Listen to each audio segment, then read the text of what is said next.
lifestyles or the gospel of health living. But I will be honest with you, it's not the most popular gospel.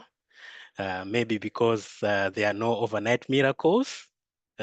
People do love miracles when they hear the word gospel. There's no overnight miracles from this gospel. There's no fire falling from heaven. It's just health lifestyles, water, vegetables, sleep, a lot of walking. These are things that are not maybe very interesting to a lot of people. And if I can be real with you, I know very well that most of the time, the advice that I give or I share goes through one ear and goes out through the other ear. But I'm an optimist. If just one or two people here today will leave feeling a little more aware or more connected or inspired to make the small step to improve their lifestyle, I'll count it as a win. So that's my goal today. So I hope that one person, one couple will be inspired today. But I know very well as well that sometimes when you give these kinds of talks, especially online, people can drift away. So today, unfortunately for you guys, I decided to make this session participatory. So I want you to engage with me. I'm not just going to be talking alone. I want you also to reflect, self-introspect, not just as an individual, but also as couples. So I will be using a platform called Mentimeter throughout my presentation. It's an anonymous platform. It's also fun. So please do engage, participate, be honest as well. Uh, and most of all, be kind to each other, because some of the questions that you are going to answer, your husband or your wife might be looking, oh, which answer are you choosing here? So please be kind to each other, be honest. The whole idea is after this session, I believe that you go home and start talking about some of the things that I have shared today and try to work on them. So let's get started. I will share my screen now so that we can go through the presentation that I have prepared for you guys.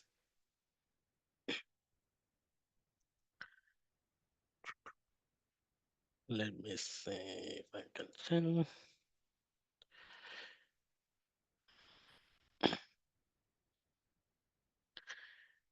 So please do confirm with me if you do see the screen. Yes. Yes. Yes, yes. Brilliant.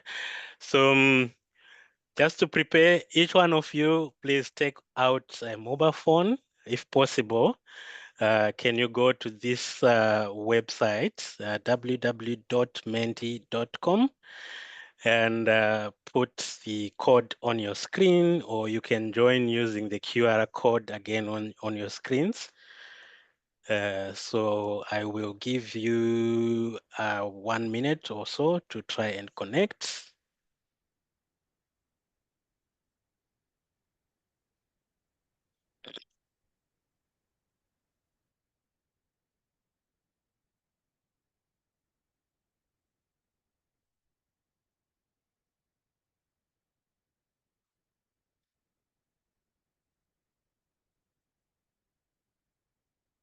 Okay.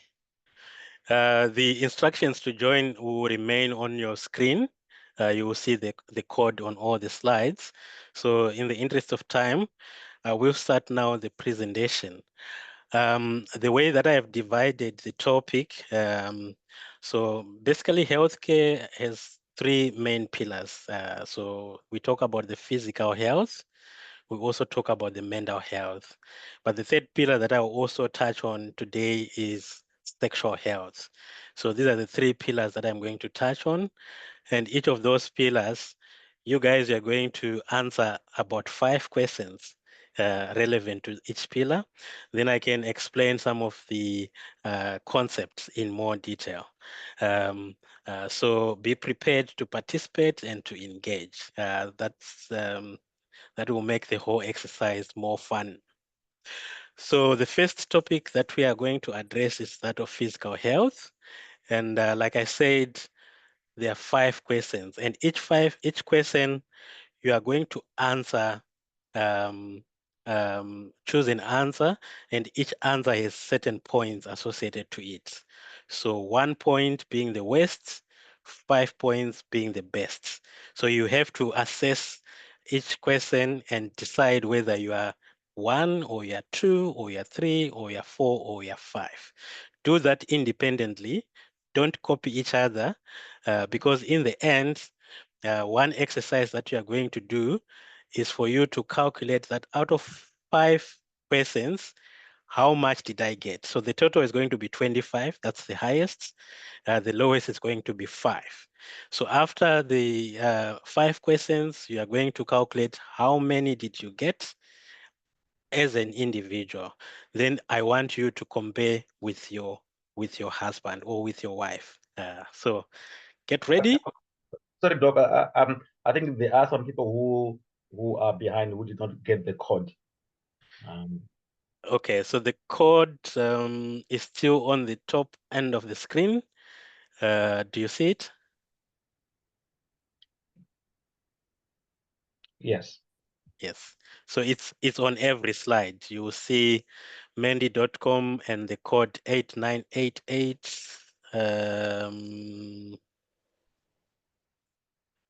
7491.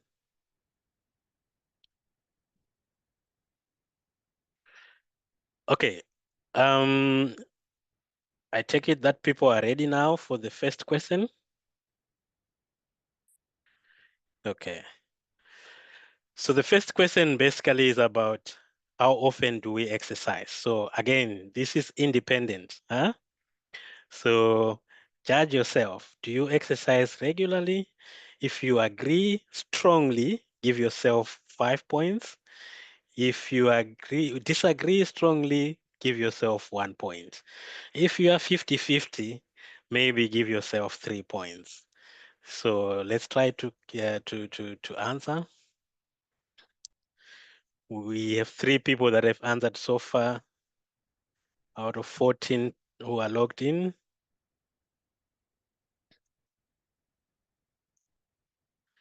Let's have more. Let's try to answer quickly so that we can go through our slides a little bit faster.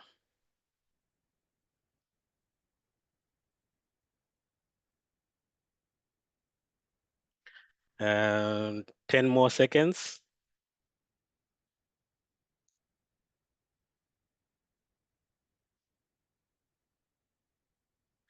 Okay, so majority of the people are borderline, so neutral, 50-50. Maybe you do exercise sometimes you forget, but I'm happy that about 33% of you guys are actively exercising.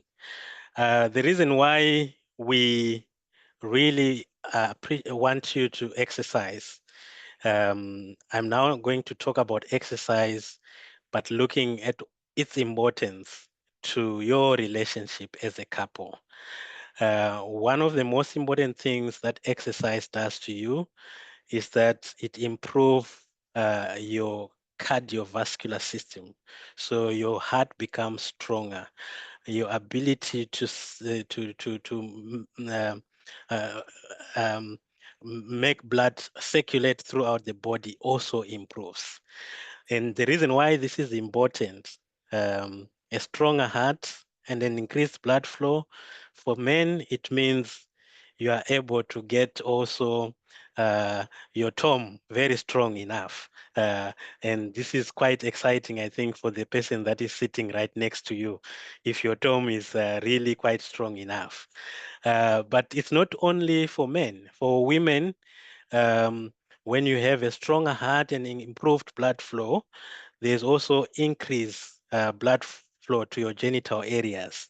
And that increased blood flow to your genital areas can get you aroused quite easily.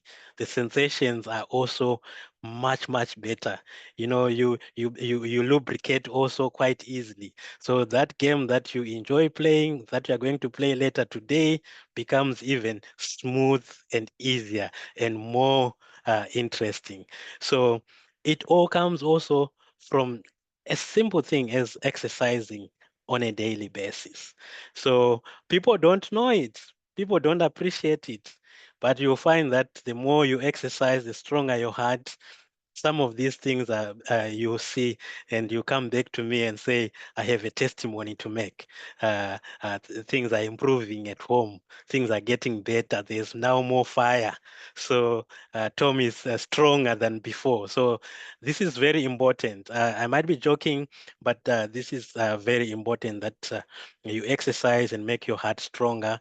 And even associated to that is enhanced strength and stamina. You don't want your husband to do the deed for 2 seconds and all of a sudden he's out of breath. He's like someone who has been playing soccer for 90 minutes when it was just 2 minutes of. So it's important that you also improve your stamina, you also improve your strength. Um, but the other thing that is also very important that exercise does is it increases the hormone levels. The testosterone hormone level. Normally, this is a hormone that is associated with men.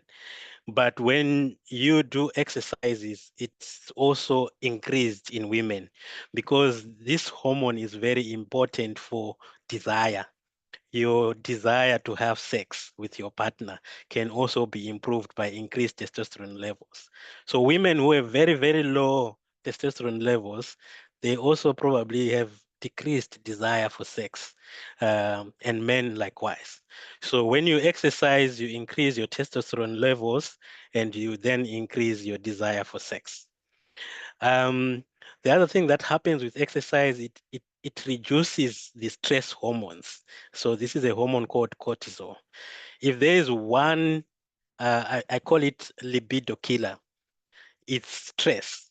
If you are stressed, the desire for sex is gone, right? And the reason why what happens when you're stressed is you increase your hormone levels of cortisol.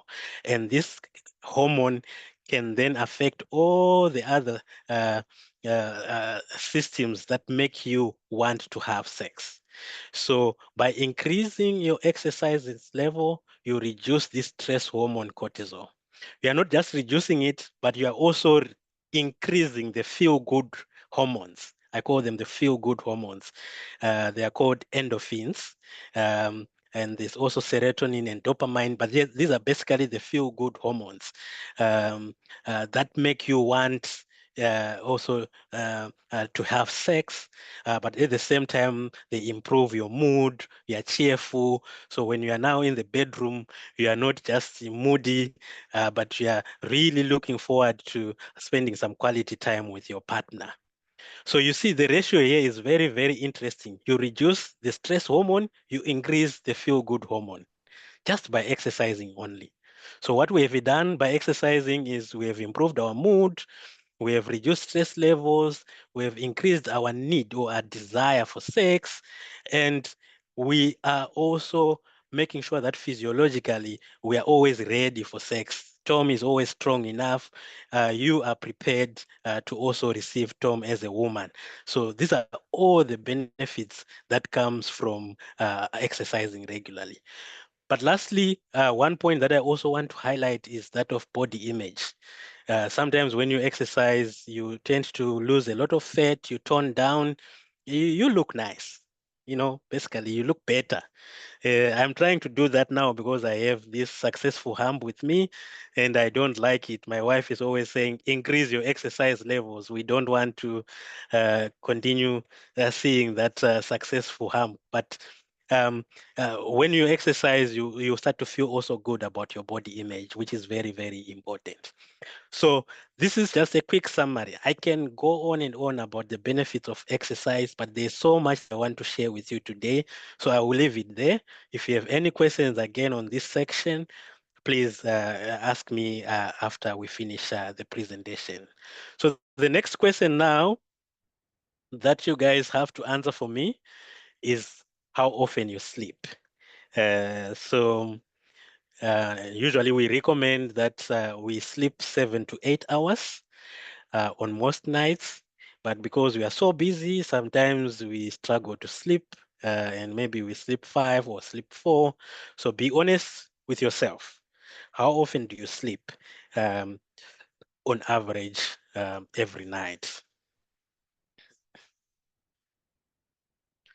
So I have 4 people now answering, oh, 7. Please, more people try to answer. This is fun. You will see now when you compare with your partner how you two are different or how you two are the same. So let's try to participate. Okay. So then I will again share a few facts why sleeping is important. This is one of the most underrated lifestyle behaviors. But for me, I think it's one of the best lifestyle behaviors, um, because basically you don't have to do anything. You just have to go to your bed, switch off your phone, and sleep. It's as easy as that. You don't have to pay a gym membership for you to sleep. You don't have to do anything extra special. That comfortable bed of yours is enough. But we find a lot of people now are struggling to have enough sleep. Um, so regarding sleep, again, the benefits of sleep are linked to the hormones mostly.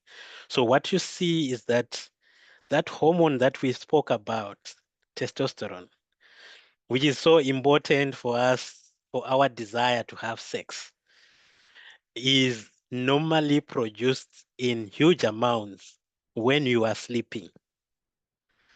So Ephraim, that moment you choose to sleep 4 hours, you have to know that you have reduced your capacity to produce uh, enough testosterone by 3 hours. So what I can say is, Messi, you have to be very angry when Ephraim is sleeping less than 7 hours because he's reducing the level of testosterone, which is, I think, the backbone, what we need in most cases to have that desire to engage in sex. So chronic sleep deprivation is really one of the main reasons for a reduced libido. Um, Clinically, there are people who have sleep disorders like sleep apnea. We have seen that through some studies that men with sleep apnea, for example, they have also a problem with libido, desire for sex, but also at the same time, they have also an increased risk of erectile dysfunction. That's what I'm referring to as ED here. So you see, if you are not sleeping enough, you you reduce your desire to have sex. When you then try to have sex, Tom is very weak. Can you imagine the combination? Just because you are refusing to sleep, you are deciding to spend 2, 3 hours on TikTok, following all these social media and things maybe that are not so beneficial. So prioritize switching off your phones and making sure that you sleep quite early, so that your sexual life, your relationship is not compromised as well by something as simple as lack of sleep. Let's go to the next topic, which is healthy foods. Um, Again, let's try to be quick. If you are eating plenty of, healthy foods, fruits, vegetable, drinking lots of water, again, give yourself 5 points. If not, try to give yourself what you think is the right amount of points. Okay, let's be quick. 9 people, 10 people. 12. Well done. Well done. Let's have some more people voting. Okay. All right. So again, I'll go again very quickly on the topic of health eating. So this one, I always speak about it with some of our colleagues at church. I think the Gujas, the Garwis can can confirm that I preach about it every day when we have our functions. I always look at your portions. How much sada are you eating? How much meat are you eating? But this is very important. So basically, I think we have to increase our intake of fruits, vegetables. Actually, the NHS recommends that we must have 5 portions of fruits and vegetables per day. We also have to improve our intake of things like whole grains, lean proteins like from chicken, fish, and also healthy fats. So healthy fats come from foods like fish, nuts like almonds, olive oil, and fatty fish like salmon, mackerel. These are good foods because they improve your cardiovascular health. So when you improve your cardiovascular health, again, your ability to to circulate blood is also improved.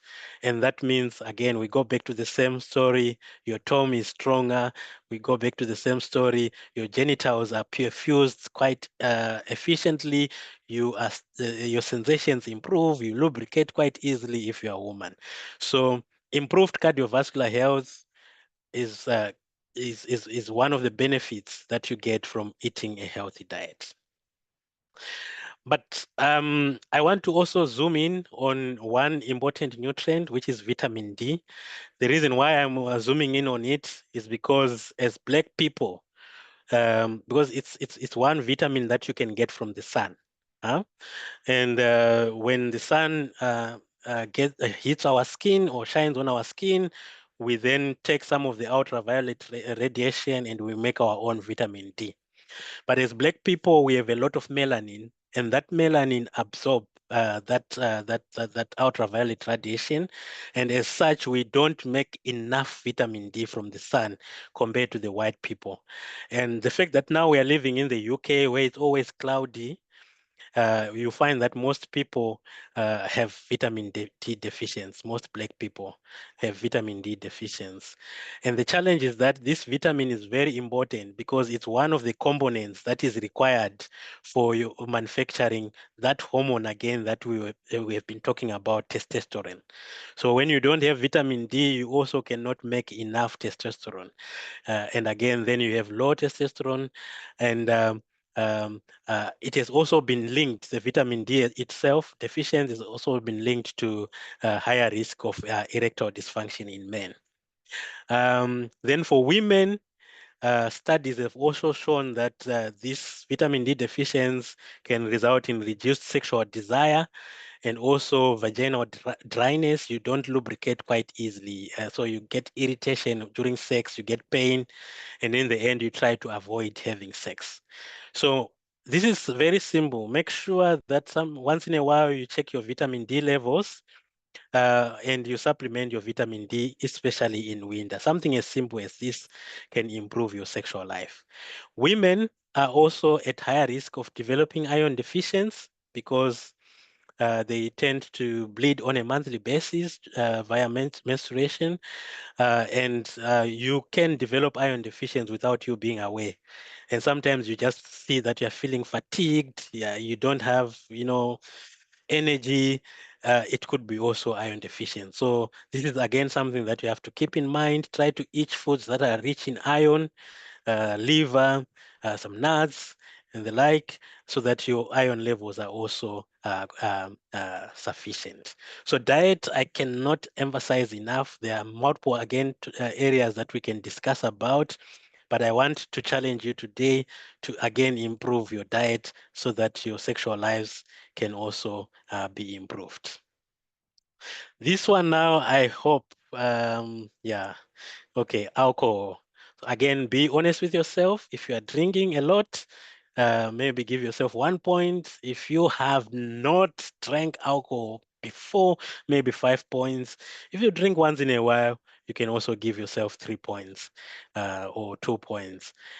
So let's try to answer and let's be quick.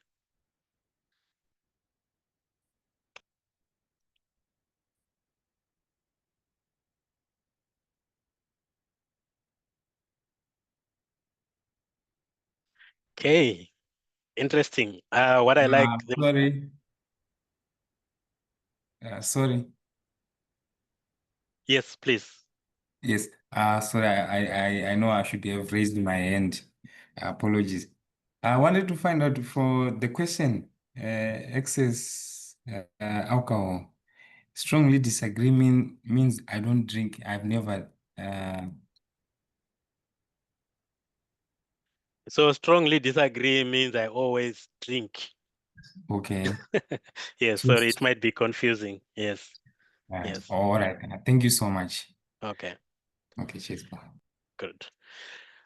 So let's talk about alcohol.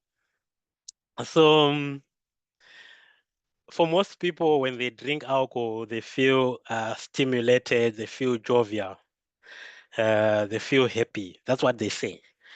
It's true.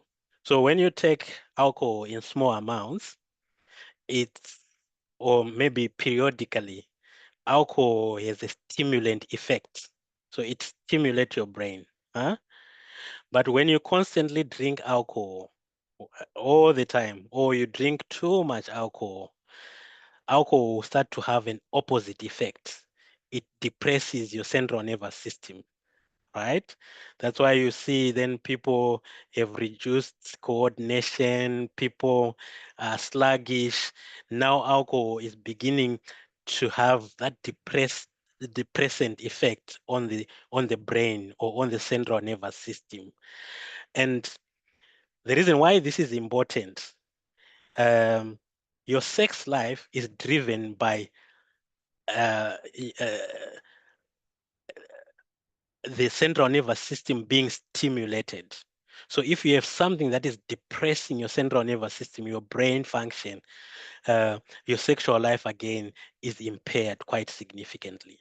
And that will lead again to reduced testosterone production, impaired nerve signals. So sensations become weaker, decreased blood flow because also of that CNS depressant effect. And in men, one of the common problems of chronic alcohol use is erectile dysfunction. Huh? Um, Forgive me for saying this word, but it's actually common, especially where we live. It's lingo. They call it a whiskey dick, which is very weak because of whiskey. So alcohol is one of the most common causes of erectile dysfunction and performance issues in men. And again, for women, if you're a heavy drinker, less vaginal lubrication, impaired sensations, and you struggle to get those orgasms that you really want. So I would say, I don't want to say to people, don't drink alcohol, but if you do drink, make sure you drink in moderation because heavy alcohol drinking, chronic alcohol use can result again in your sexual life being affected. So the last question here is smoking. So if you are a current smoker, give yourself 1 point. If you are a previous smoker, give yourself 3 points. If you have never smoked, give yourself 5 points. Let's try to be quick.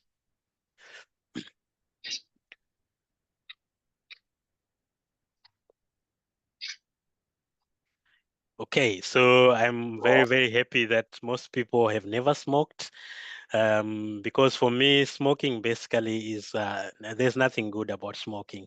I don't want to even spend time discussing about it, but it will affect basically everything that we have also touched on.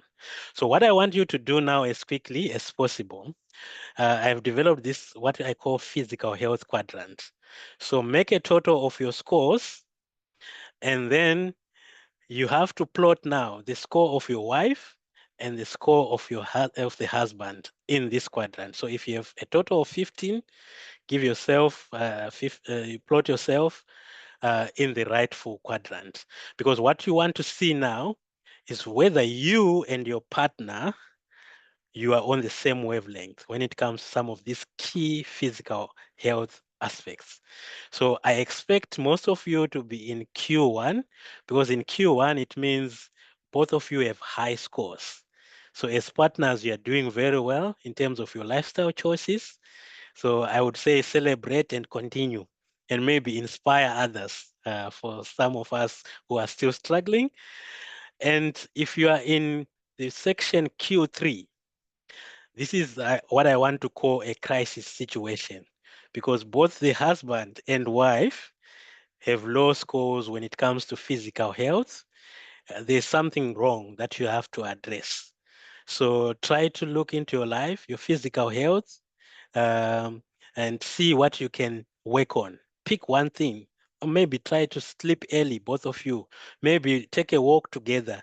Uh, Maybe encourage each other to eat healthy food. So you have to really now uh, look into what is it that has made us go into Q3 of this quadrant.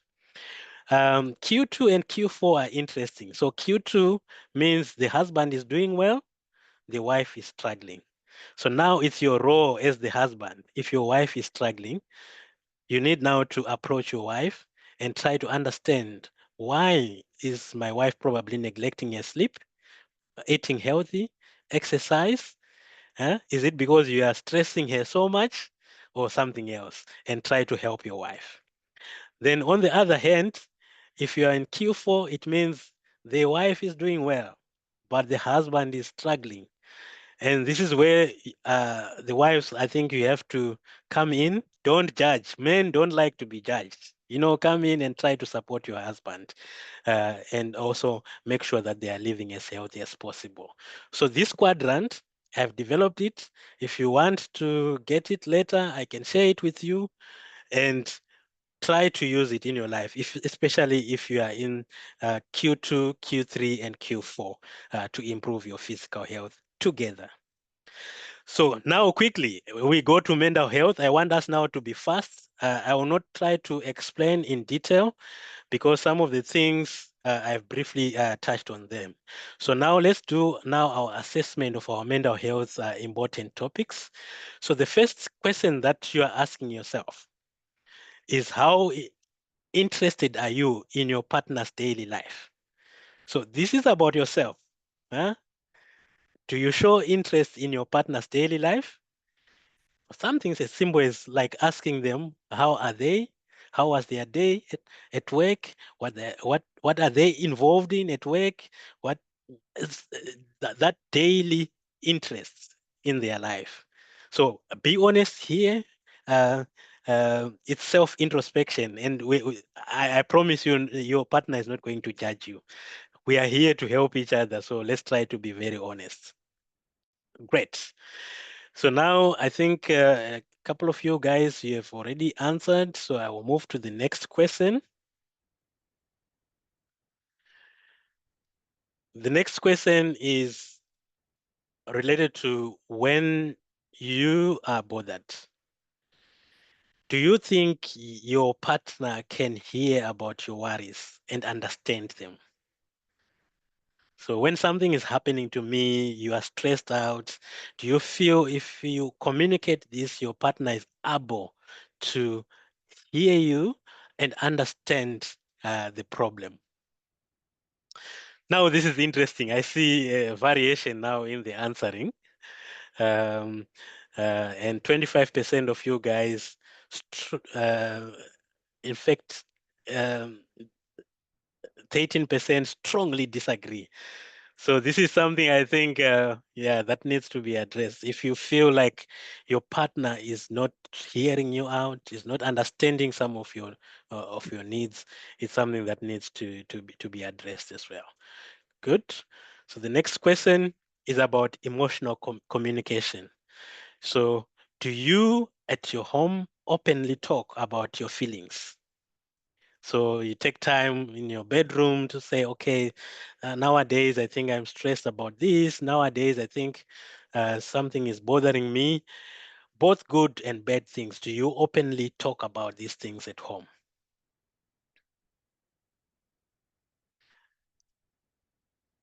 Let's have more people. Let's have more people, because we want to compare again. We have a mental health quadrant coming up, so that you can compare yourself with your partner and find areas where you maybe need to address together. Okay. The next question is stress management. Again, think about yourself. Do you feel like you are in control? Because life is so many stresses at work, in life, financial, but do you feel as an individual that you are in control of all the different kinds of stresses that are in your life? Okay, let's keep them coming. Let's keep them coming. Cool. Then probably I think it's one of the last questions is about shared joy, shared quality time. Do you guys regularly do things together? Do you have common interests? Um, because this, I think, is one of the most important aspects of your lives as a couple, to have common interests, to do things together. If you like traveling, you travel together. If you like going to movies, you do that together. So this is a key aspect as well for mental health improvement. Good. So now I want you to take time to reflect on the score. So if you have scored 15, well done. And if you scored probably less than 15, it's also time to see which areas needs to be worked on. So again, I developed this mental health quadrant because the questions that I've asked you before are questions that can help improve your mental health. So your ability to communicate with each other and have good emotional connection, your ability to just check on your on your other half, how they are doing, the ability to listen, and also be able to be there for them and to enjoy things together. All those questions, I've selected them because I know if you focus on those areas, your mental health also can significantly improve. So again, if you're in Q1, well done. You are doing well. Continue those emotional check-ins, continue to do those shared activities together. If you're in Q3, both of you are under serious pressure. I want you guys to sit down together, try to reflect. What is it that we can improve together? Are we having honest dialogue with each other? Are we, maybe can we come up with some shared goals, shared interests, and things like that? Because both of you are struggling. And then again, Q2 is about you, the wife. It's about you, the husband, because your wife is struggling. Please look into the reasons why your wife might be struggling.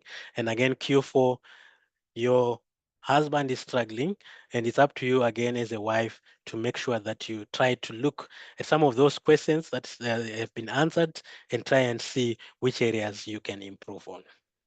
The last section is about sexual health, and this one is some of the questions can be a little bit, uncomfortable to answer, but I want us again to be very honest with each other because sexual health again is affected by some of these questions that I'm asking you. So the first one is about personal hygiene. Think about yourself. Do you maintain good hygiene? Do you brush your teeth maybe twice a day before you sleep?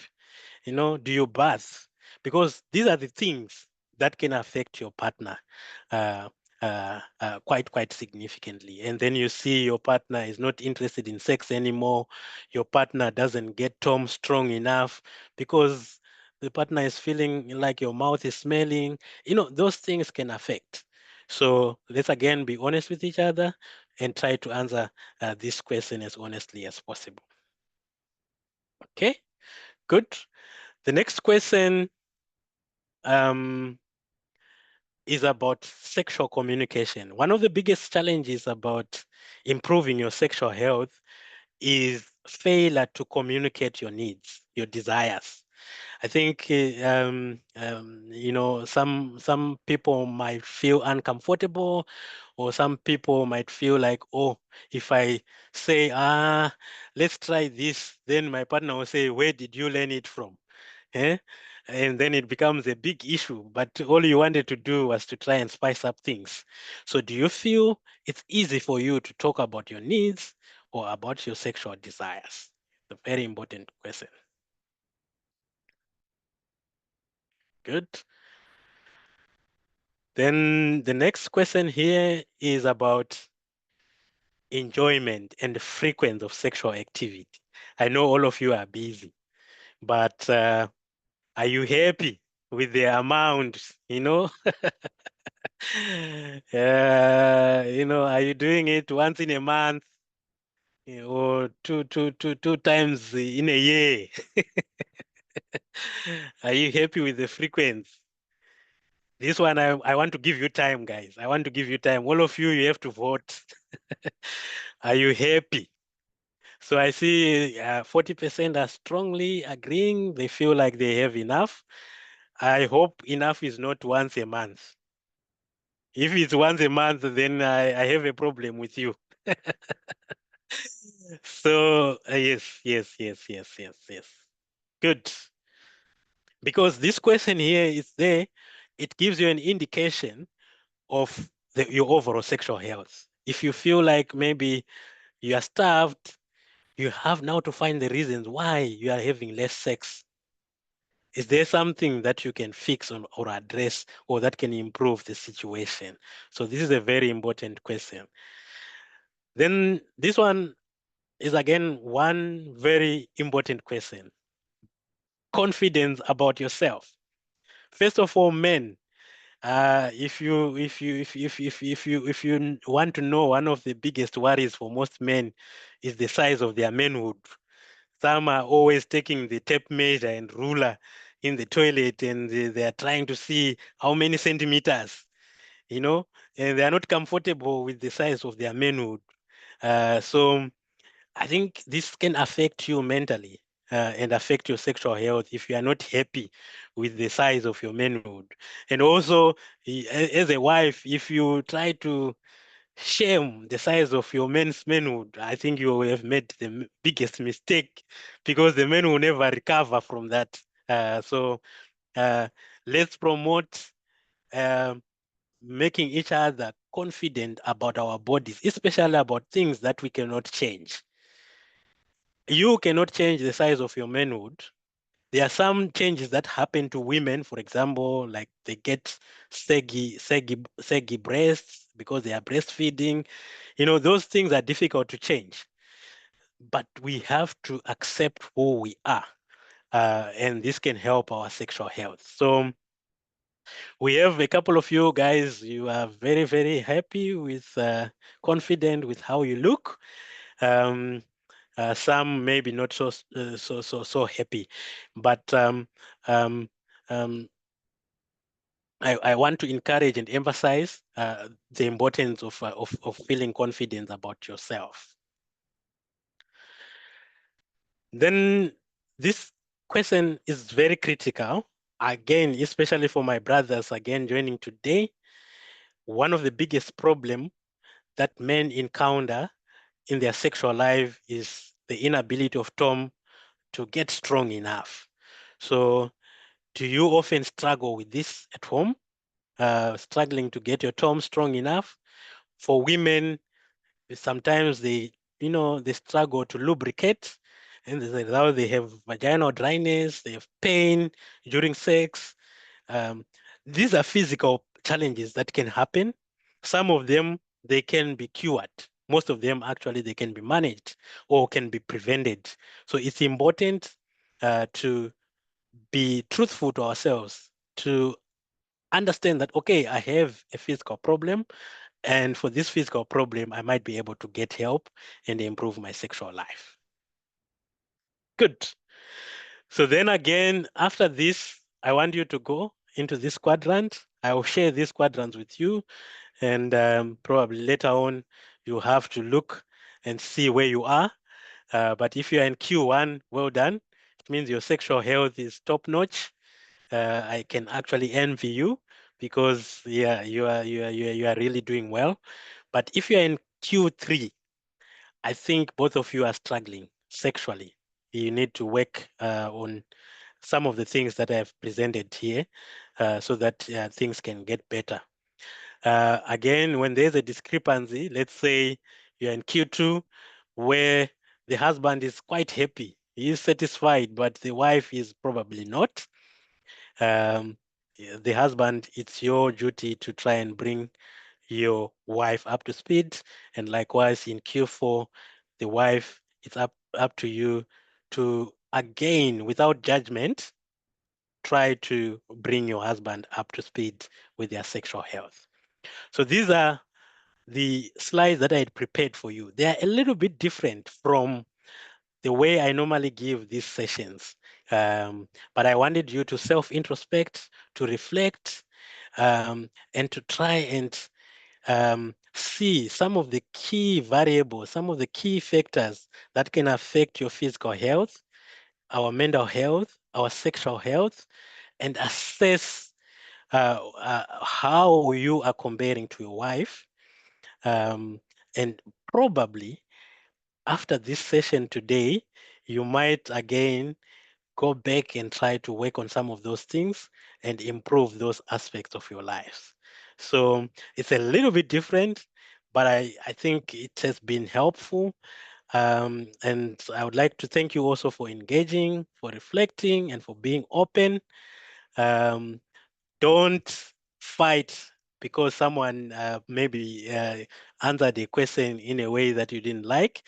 Take that as an opportunity to actually work on each other and try to improve each other. So these factors that I've presented here, I think these are some of the most key factors that we have to work on so that we improve our health on a daily basis. So yeah, health is not just in the hospitals, it is in our homes. It's how we eat, how we sleep, how we touch, how we speak. All those things can improve our overall health. So I hope this was very helpful for you guys. And if you have any questions now, um, maybe related to what I've presented or maybe something different, I would be happy to address them. Brilliant, brilliant. Thank you so much, Dr. Hwandih, for such a powerful presentation. Beautiful, beautiful presentation tonight. I mean, I always say to people that this kind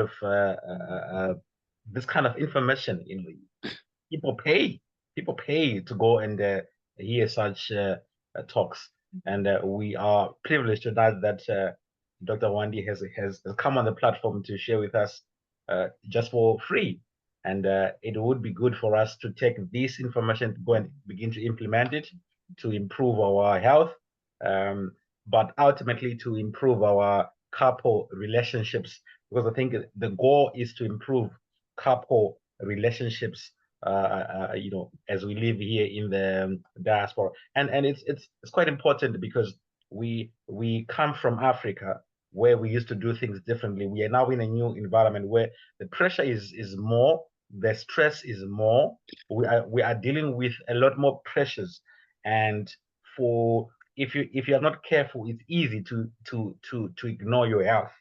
It's easy to ignore these things which may look small, but ultimately the impact on the couple relationship, at the end. So thank you, Dr. Hwandih, for coming through tonight and sharing with us. We will open up for questions. I'm guessing we might have some questions on the chat, but before we go on to questions, I know Ms. Guja was capturing some bits and pieces of the presentation. I'll give you just 2-3 minutes just to do a quick summary of that, and then bring in some questions which might be on the chart.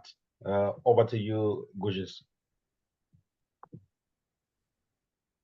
Well, thank you very much, guys. Thank you very much, Doctor, for quite a very insightful sharing about exercises, and I believe that we have learned quite a whole lot. Yeah. But it's just we're just going to dive into a few things we were just capturing from when the doctor was presenting. I know there's some of the things we were putting down here. These are mostly questions which are asked by couples, especially the ones who are here in the diaspora, because as you have said, Ephraim, that the life here and the life in Zimbabwe is totally different, or the life in Africa, to say the less, that is quite different from the life here in the United Kingdom. So I'll just jump in on some questions we have been jotting down, which have been asked before with regards to health. The first one is probably to do with how expensive food here is in the United Kingdom, especially when it's grading. Let me say it in that way. If we look at vegetables, they are graded.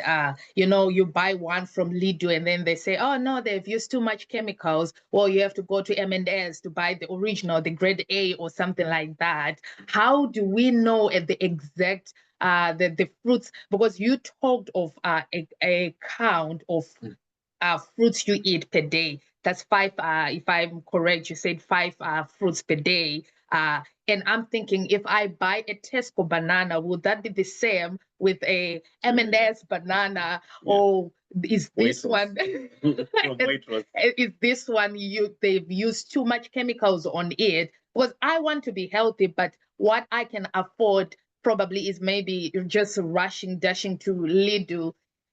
Is there any effects in eating from different from anywhere? Because I want to be healthy. You talked of fish, eating fish. Exactly. Those are kind of expensive meals. How do we, bridge this gap of having expensive, or the difference in grading of the fruits and the vegetables?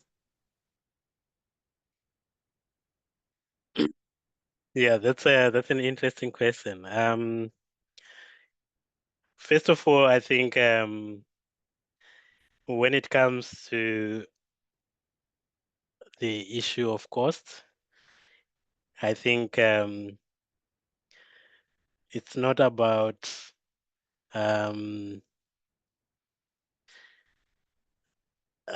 you then spending lots of money. I think it's about knowing what to buy, because in most cases, people don't know what to buy, and in the end, they spend a lot of money on things that are not actually more healthy or important for them. So the foods that I've been talking about, I believe most of us here in the UK should be able to afford them.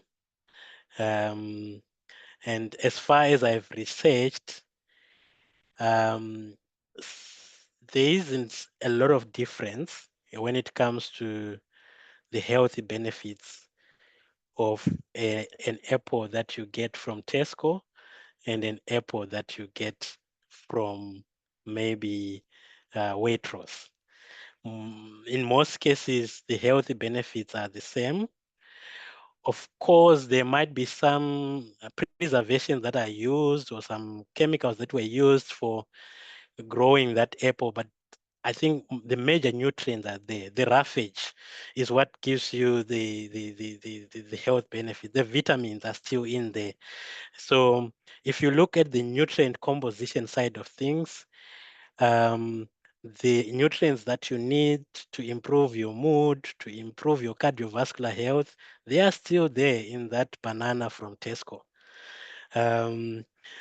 Then it's an issue of weighing probably the health benefits over maybe those potential side effects that come from, let's say, some fruits are not organic, or some fruits have these other chemicals that we have been used to grow them. I'm not so sure about what could be the bigger impact of that. But what I can say is, don't avoid to eat fruits, don't avoid to eat vegetables from Tesco. It's better you eat a fruit from Tesco than not to eat a fruit. That would be my message. So if you cannot afford fruits from Waitrose, I would say try to eat fruits from Tesco or from Lidl. it will be much, much better than not eating fruits at all, or than not eating vegetables at all. But what's important as well, what you can consider when you're shopping for fruits and vegetables, one of the most important variables is the freshness. So maybe you have to assess the freshness. You can look at the color, the firmness, the appearance of your apple. Is it really looking fresh?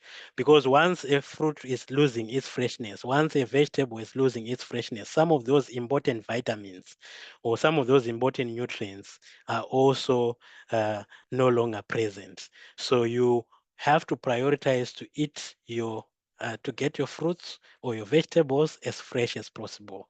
So I think that would be one thing that you can look at.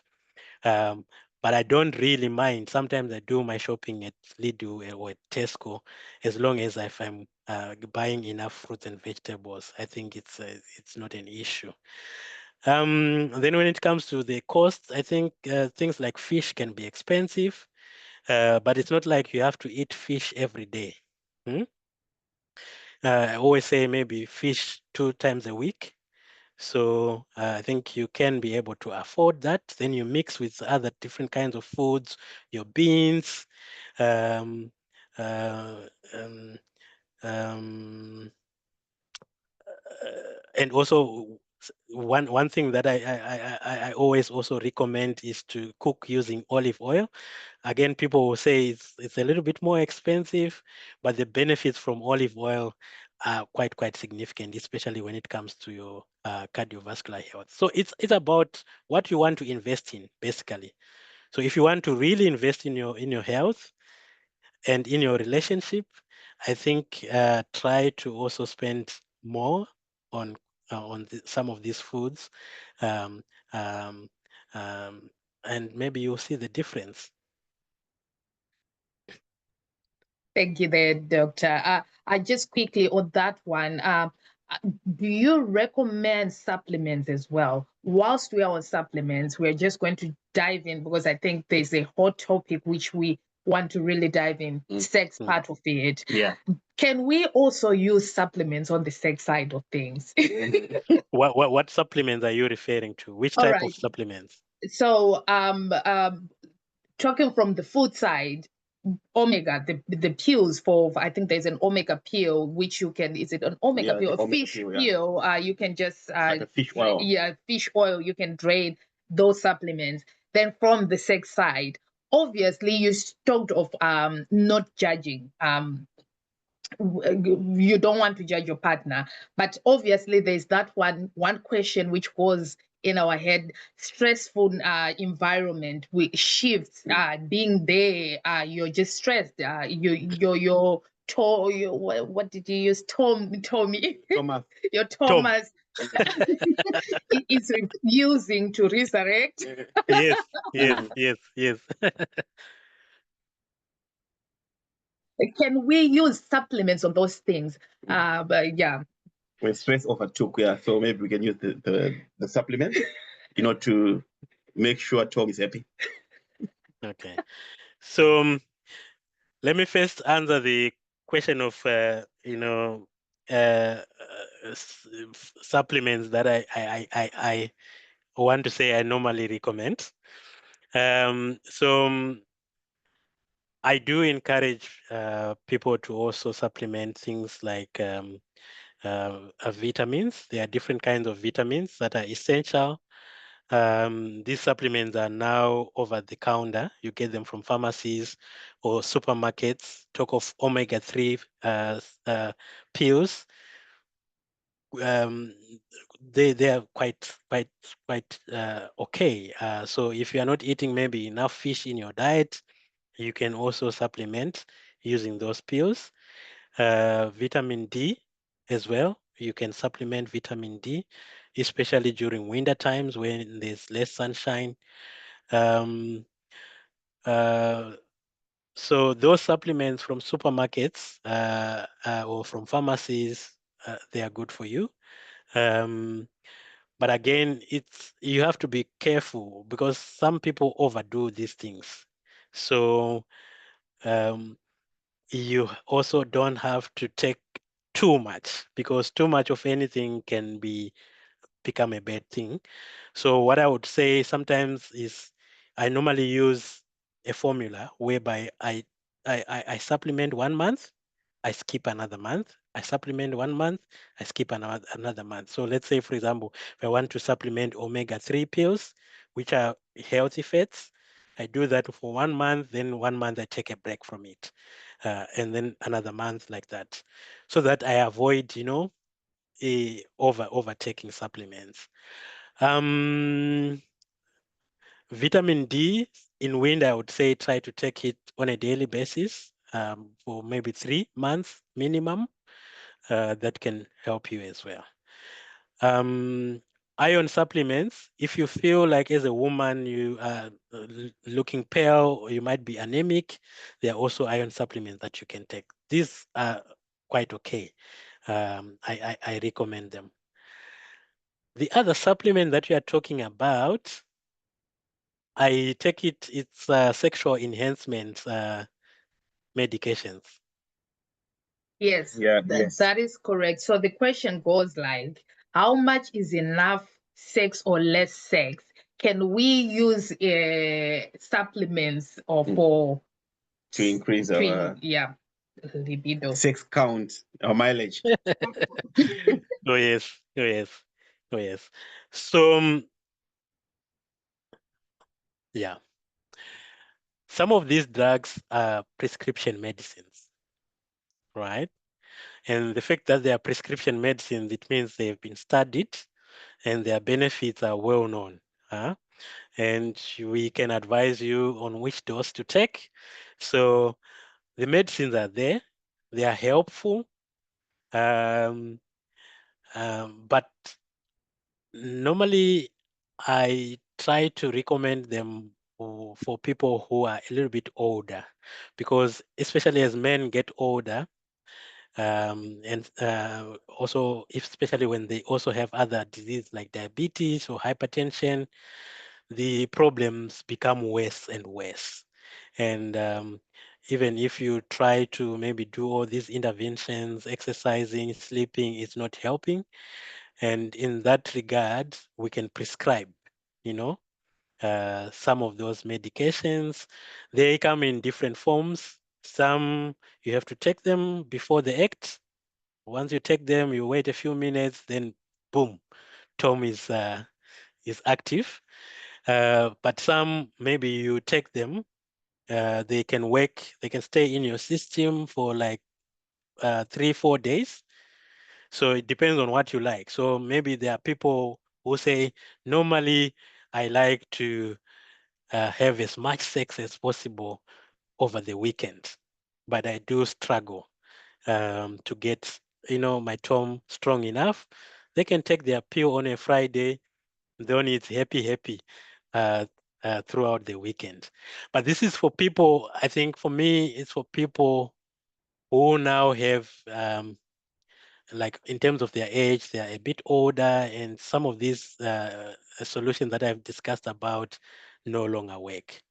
So I had one patient, it was back in Zimbabwe, very young, 35 years old, but he was struggling with getting Tom strong. Um, and when I spoke to him, um, the problem was basically because the first time Tom struggled to get strong, the wife was very angry. And it was like something happened. Where were you? And this and that, and this and that. And then the next time he tried now to have sex, he was constantly thinking about the likelihood of Tom again failing to become strong and what is going to happen. So that negative thought will make Tom even weaker. So the moment you start thinking, things might not work out, things probably my wife will be angry today, the effect becomes even stronger. Tom will be like a dead person. You will not, you will not help Tom at all. So it's in the mind in most cases. So it's what we call performance anxiety. It's one of the most common problems, especially in younger men. And by younger men, I mean men that are below the age of 60. That's one of the biggest problem. There is a moment when you try to do the act and you struggled and you felt guilt about it, right? So what I normally encourage people is to look at that first. Okay, so is it about anxiety? If it's about anxiety, then the bigger role is your wife. She has to make sure that you are as comfortable as possible. Maybe go into a shower, take a shower. While you are showering, your wife is touching Tom and trying to do this and other things, in a relaxed fashion. Sometimes we try to do sex in a rush. You want to, and you are thinking now, if Tom fails to wake up, my wife is going to sleep facing the other direction. No, take your time, go into the shower, go into the tub, play some nice music, and you'll find that your Tom, because you're now relaxed, you're now focusing on what you guys are doing to each other, you'll find Tom becoming happy and strong. Trust me, if you go home and try and do this, you will see that Tom is not a stubborn person. Tom will be happy, and you will not need to, supplement with some extra medicine to make Tom happy. So this is my advice. Below 60, of course, you may choose to use them. They are okay, but we don't want you to become dependent on them. Because if you become dependent on those supplements now at the age of 38, 40, chances are that maybe, by 50, you are already helpless. Without Tom, you cannot do anything. Huh? So I'm trying to avoid such a scenario. That's why I'm discouraging relying on those supplements. Try some natural methods, especially relaxation and making sure that you are not rushing the act. You relax. Some people say, when I kiss my wife, Tom gets excited. Do that. Huh? Try to kiss as much as you can, and Tom will get excited. Or if the wife knows how to get Tom excited, try to do that as well, in a relaxed fashion. Then, once you are doing that at home, your assignment now is to make sure you are exercising, you are eating healthy, you are sleeping the amount of hours that we recommended. And you will find that slowly, things are going to get better. And don't expect that things are going to get better next week. Give yourself also enough time. So for anyone less than 60, I guess that's the majority of us, I discourage the sexual enhancement pills. Let's try these natural methods first and see if they are helping you. Thank you very much, Doctor. Just keep your questions coming through. As anonymous, we won't be reading your name out. Just also, because of our time, you can keep them coming on our WhatsApp group. We do have our WhatsApp group. Kindly join that group so that we can discuss these things. And we can also forward these things to our doctor, and then he can come with a response, and we can edit on our WhatsApp group. Believe me, if you're not on that group, you're definitely missing out on some of the information we share. Also, just one question, Doctor, for you before I hand over to the Garways. One question which came through is, considering that we are in the United Kingdom, we work different shifts. Someone is at work, I'm at home. My husband is now at home, I'm working. How does this work now? The idea of going out as a couple, planning the routine.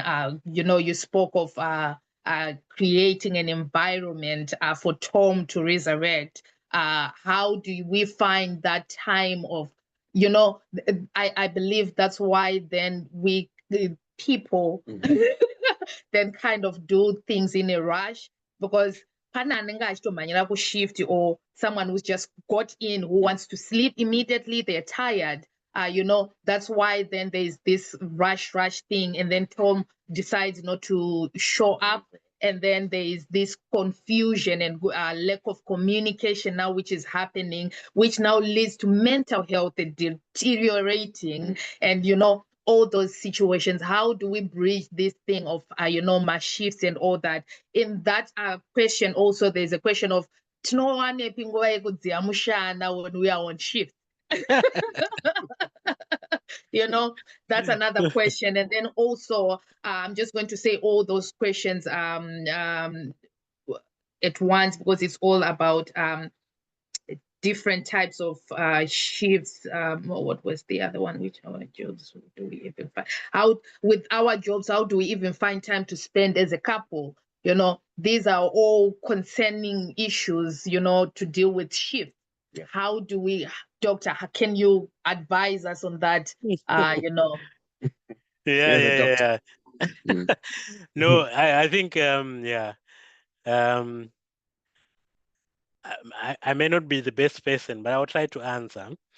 So I think it's about you guys basically sitting together and creating time. No one is going to do that for you, to be honest. There's something that is called opportunity costs. This is for those who did economics or maybe financial studies. So basically, opportunity costs is what you lose because you are focusing on something, right? So I think that's the most important thing, that you have to sit down and discuss together, that, okay, we need money, we need to chase money as much as we can, but at what costs? Are we willing to sacrifice our mental health? Are we willing to sacrifice our physical health? There are people who have been working so hard in their different jobs, but that job is destroying their physical health. Is that worth it? Right? So the opportunity costs is, again, one thing that I want you guys to go back home and try and look at. And once you have done that, once you have understood that, all these shifts that are making us spend the whole week without, spending quality time together, the cost is on our mental health. The cost is on our sexual health. The cost is on our physical health. What can we do to make sure that we reduce this opportunity cost? That's your task now. You have to reduce the opportunity cost. Maybe you can say, I don't know, I'm fully aware that some people have those type of contracts where the bosses are also not very flexible. They don't want to accommodate others. It's possible, but when the situation allows, try to organize your shifts in such a way that you maybe have at least 2 days where by chance you have 2 hours together at home or 3 hours together at home at the same time. 2 days of the week, or 1 day where both of you are not working, and that day try to maximize. If it's 1 day and you know that, okay, you like to go to church, after church maybe let's go and have a nice meal somewhere, and then later on you maximize, you go into your tub, you relax, and you make sure Tom is ready. You make sure you, as a woman, you are prepared. You have a nice, sometimes just once a week done so well is better than maybe 3-4 times, in a rush, and things are not being done properly. So that's what you have to probably try to do. I think that's the best answer I can give. Look at the opportunity cost and try to work on reducing that opportunity cost together. Thank you very much, Doctor. I think there's All right. Thank you so much, Doctor. So in our group message chat, we have sent our link, our group link. Those who are not in the group, please make sure you join. And also come with all your questions. We will direct them to the doctor because of our time. So make sure you join our group and bring all those questions that are burning. Some of them we know you don't want to ask them here.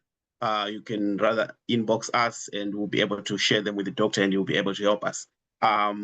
And I believe some might actually want to get in contact direct with the doctor. Please just reach out to the Gares or the us as well, and we can share, obviously with the approval from the doctor, and then you can reach out to doctor with your questions. And believe me, I personally had issues and he helped me very much, and I was still new here. I didn't know how to do a whole lot of NHS stuff, and he did help us as a family. And so he is a very welcoming doctor, and please reach out to him if there is a very good doctor.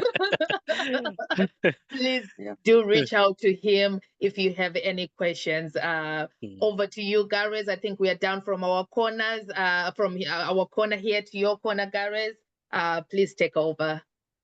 Wow, what a powerful presentation. Thank you so much, our very own Dr. Hwandih. Thank you so much for this. As Ephraim said, you know, in other places, or if you go to any doctor, you have to pay, definitely. And I can say we are blessed to have you to have you as our doctor. We really appreciate for everything that you have shared with us.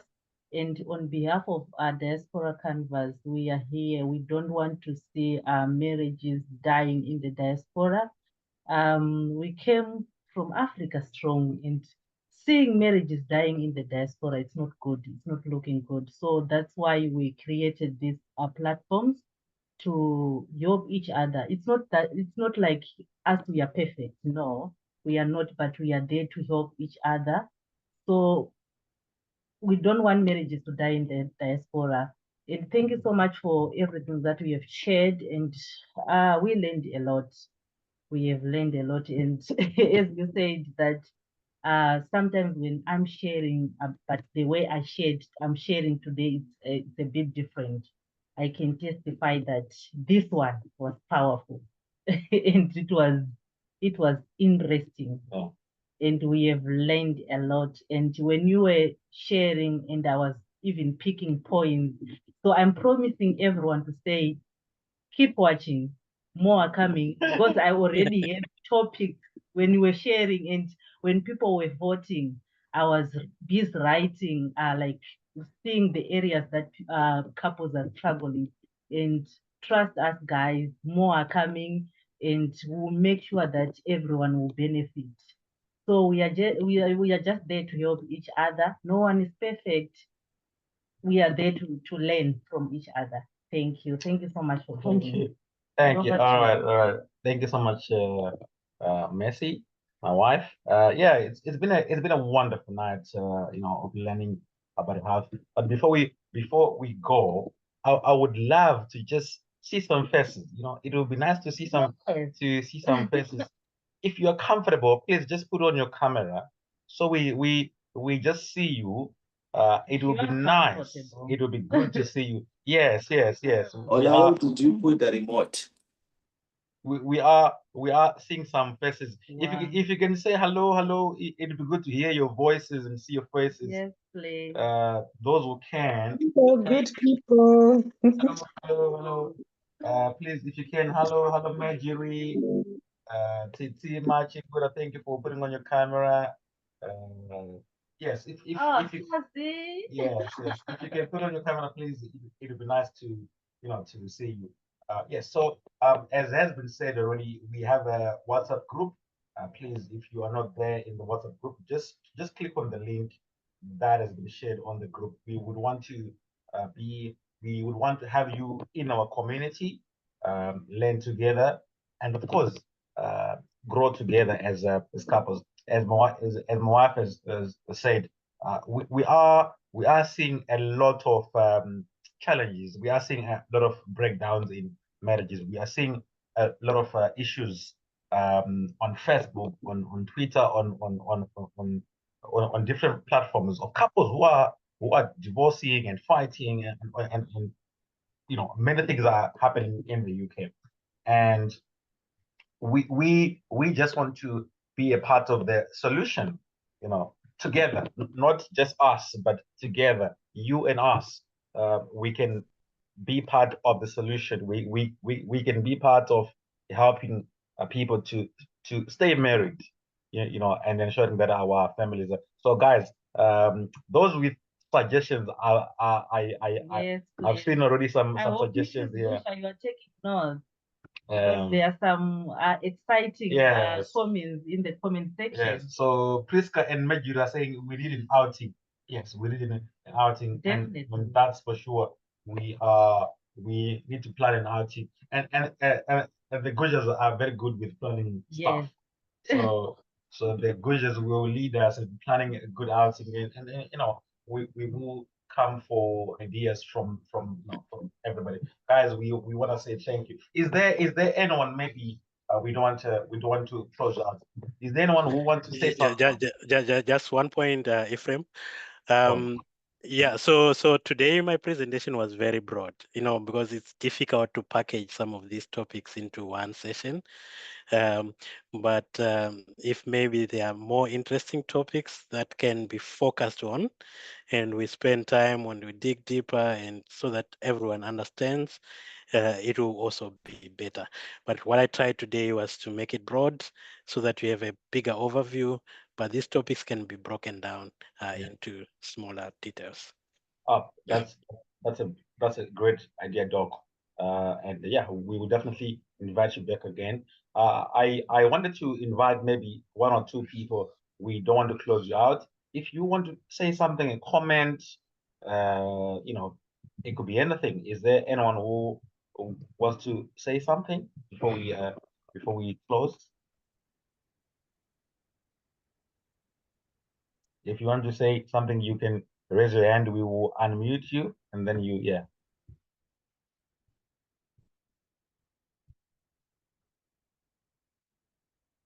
If not, then it's all right. Yes, your name. Okay. I also wanted to say, if you need a help and you want to come as an anonymous, feel free to send to inbox ask the Garwes or Miss and Mrs. Kusha. Believe us, we don't share people's names. We'll just post in the group and you just see the comments and you've helped, but we don't review people's names. You come as an anonymous and no one will know you. So feel free to come to our inboxes if you need help, if you need to be helped in the WhatsApp group. All right.